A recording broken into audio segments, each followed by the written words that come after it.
ठंडा, बहुत खूबसूरत इलाका है पंचेरी, और पंचेरी के साथ मोंगरी। ये मोंगरी का वो इलाका कि यहां जिस वक्त जगह में खड़ा हूं, ये रास्ता मोंगरी की तरफ जाता है और इसको ठाठली कहते हैं जहां मैं खड़ा हूं।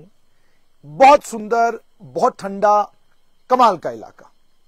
और जैसे जैसे आप यहां से आगे जाएंगे, मोंगरी के दृश्य देखकर आपका मन प्रसन्न हो जाता है। लेकिन आज से लगभग 1 साल पहले जब मैं मोंगरी आया था, तब भी रोड का यही हाल था, तब भी खड्डे थे, तब भी रोड सारी तबाह थी।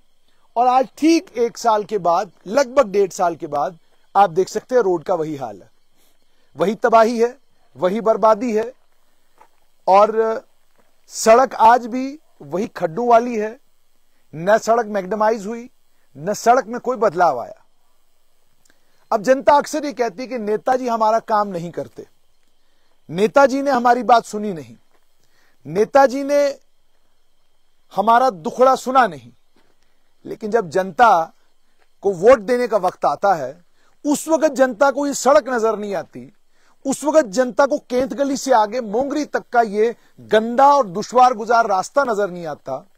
उस वक्त यहां के लोगों को ये ख्याल नहीं पड़ता कि ये जंगल का इलाका, इतना खूबसूरत इलाका, इस खूबसूरत इलाके, ये ठंडा इलाका, यहां पर्यटक आ सकता है, यहां टूरिस्ट आ सकता है, यहां पर्यटन हो सकता है। ये सारी चीजें उस वक्त जहन में आम आदमी की आती नहीं। वोट के समय में वोट देने का कारण जो है वो बिल्कुल अलग थलग होता है। घाटी में आपने देखा, लोगों ने वोट दिया, राजौरी पुंछ में कहा गया जन्नत जाना है तो हमें वोट दीजिए, वहां धर्म की बात की गई। घाटी में कहा बीजेपी को रोकना है तो हमें वोट दीजिए। बारामूला में कहा गया कि जेल से बाहर निकालना एक आदमी को तो वोट दीजिए। तो जब आपके वोट देने के लिए कहीं आपने धर्म बचाना है, कहीं आपने अपनी जात बचानी है, कहीं आपने अपने समुदाय के लोगों को बचाना है, कहीं आपने मोदी को रोकना है, कहीं आपने बीजेपी को रोकना है, कहीं आपने नेशनल कॉन्फ्रेंस को रोकना है, तो फिर आप ऐसी सड़कें डिजर्व करते हैं। फिर आप कतई मत सोचिए कि कोई परिवर्तन आएगा, कोई बड़ा बदलाव आएगा, या आपकी सड़क बनेगी, या आपकी सड़क किसी नेता की प्राथमिकता होगी। आपकी सड़क नेता, ये देखिए, ये सामने से गाड़ी आ रही है झूलती हुई, ये देखिए, ये झूलती हुई गाड़ी, ये आपको खुद बताती है कि इस सड़क की हालत क्या है। ये झूलती हुई गाड़ी जा रही है यहां से, ये आप देख सकते हो, वो देखिए क्या गाड़ी झूल रही है। और ये आल्टो है, दबा के भाई साहब गाड़ी को चला रहे हैं। और इस गाड़ी की हालत जब ये यहां से केंत गली क्रॉस करेगी तो क्या हो जाएगी, वो आप उसका सिर्फ अंदाजा लगा सकते हैं। तो इतने खूबसूरत इलाके में, इस ठंडे इलाके में, जिस इलाके में आपको फैन की, एसी की जरूरत नहीं पड़ती, अगर इस इलाके में सड़क नहीं है, या अभी तक उधमपुर के जिला प्रशासन ने यहां पर सड़क नहीं बनाई है, उसका एक कारण तो यह है कि जिला प्रशासन की प्राथमिकताओं में शायद ये सड़क नहीं। दूसरा कारण होगा ठेकेदारों के साथ लड़ाई। लेकिन सबसे बड़ा कारण है मैं और आप। जिस दिन जनता ये तय कर ले कि हमको वोट बिजली, पानी, सड़क के लिए देना है, तो यकीन मानिए हर नेता की प्राथमिकता बिजली, पानी, सड़क होगा। जब नेताजी को पता है कि इन तीनों में से किसी भी चीज के लिए जनता को वोट नहीं देना, न ये 3 चीजें लोगों की प्राथमिकता हैं, तो फिर आपको सड़कें ऐसी ही मिलेंगी, फिर आपको सड़कों के हालात ऐसे ही मिलेंगे, फिर आपके यहां पर्यटन जो है वो भूले बिसरे लोग जिनको मोंगरी के साथ प्यार है, या हमारे वीडियो के बाद जिनको लगता है कि मोंगरी जाना चाहिए, तो लोग इधर मोंगरी आएंगे।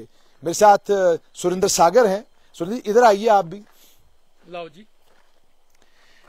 जब जनता की प्राथमिकता धर्म बचाना हो जाए, बीजेपी को रोकना हो जाए, जन्नत जाना हो जाए, फिर आपको लगता है कि जनता को सड़क नहीं है इसके लिए रोना चाहिए? देखो, जनता जिहड़ी है ना, कश्मीर दी जनता कोला सारी जनता ने सुनना चाहिए और उहदे पर अमल करना चाहिए। कश्मीर तुस कुत्थे कुत्थे गए हो, सड़कां ही नहीं है। बिल्कुल। मोंगरी जिहड़ी है वो कश्मीर दे कुसै भी जगह कोला घट नहीं है, ठीक है। लेकिन उत्थों दियां सड़कां, ये देखो कल लायो इधर कैमरा, ये जम्मू दियां सड़कां जमीन आसमान दा फर्क है। उत्थों दे लीडर जेड़े न, जेल्लै ओह लीड करदे न, ओह अपने लोकें दी गल करदे न। साढ़े आले हुण पक्का उन्हें गंढी बन्नी लेदा इन्हें की अस जो मर्जी करके पानी नहीं देगे, बिजली नहीं देगे, सड़कों की फैसिलिटी नहीं देगे, हैल्थ की फैसिलिटी नहीं देगे, वोट इन्हें अहीं देने। और जिस वेले जनता का भी यह रवैया होया कि जो मर्जी हो जी काम करो नहीं करो, वोट असें महाराज भाई इन्हीं इसी देना है, तो फिर ये भी भैड़ी हालत होनी है, इंतजार करो थोड़े दिन। तो ये आपने सुन लिया, साफ तौर पे सुरेंद्र सागर जी का भी यही कहना है कि अगर आपकी प्राथमिकता बिजली पानी सड़क हो तो आपको बेहतरीन बिजली, बेहतरीन पानी, बेहतरीन सड़क मिलेगा। जब तीनों में से आपकी कोई प्राथमिकता नहीं, फिर सड़कें ऐसी ही मिलेंगी। और विनम्र विनती और आग्रह नेताओं से भी कि नाराज आप बड़ी जल्दी होते हैं। अब ये सड़क मैंने तो बनानी नहीं है, ये सीडीएफ से बननी है, या नाबार्ड बनाएगा, या पीएमजीएसवाई में बनेगी, या सेंट्रल सीपीडब्ल्यूडी बनाएगा, या केंद्र की किसी स्कीम में डालेंगे आप इस सड़क को। डलवानी तो आपने है, ये सड़क मैंने तो बनानी नहीं है। तो अगर सड़क की ये हालत हम आपको लाइव दिखा रहे हैं तो इसमें हमारा क्या कसूर? भाई सड़क अच्छी होगी तो हम कहेंगे बहुत बढ़िया सड़क है। आपने सुध महादेव की सड़क बड़ी अच्छी बनाई, हमने कहा बहुत बढ़िया सड़क बनाई है। लेकिन जब ये सड़क की हालत ही ऐसी है, और ये भी मत, पंचेरी की भी जो सड़क है वो भी सिंगल लेन है, और कई जगहों पर पंचेरी में सड़क में खड्डे हैं, और बीच में सुना है कांग्रेस के एक नेता है, उनका भी एक जगह वहां पर कोई प्लांट एक लगा हुआ है, उस प्लांट के आगे भी सड़क की हालत खराब है। तो नेताजी आप काम पे अगर फोकस रखेंगे और पूरे इलाके को अपनी प्राथमिकता बनाएंगे तो जनता वाहवाह भी आप ही की करेगी और जय जयकार भी आप ही की करेगी। लेकिन अगर आप प्राथमिकता नहीं बनाएंगे तो जनता 5 साल के बाद दोबारा आपको वोट दे देगी, मगर जनता की हालत जो है वो यही होगी।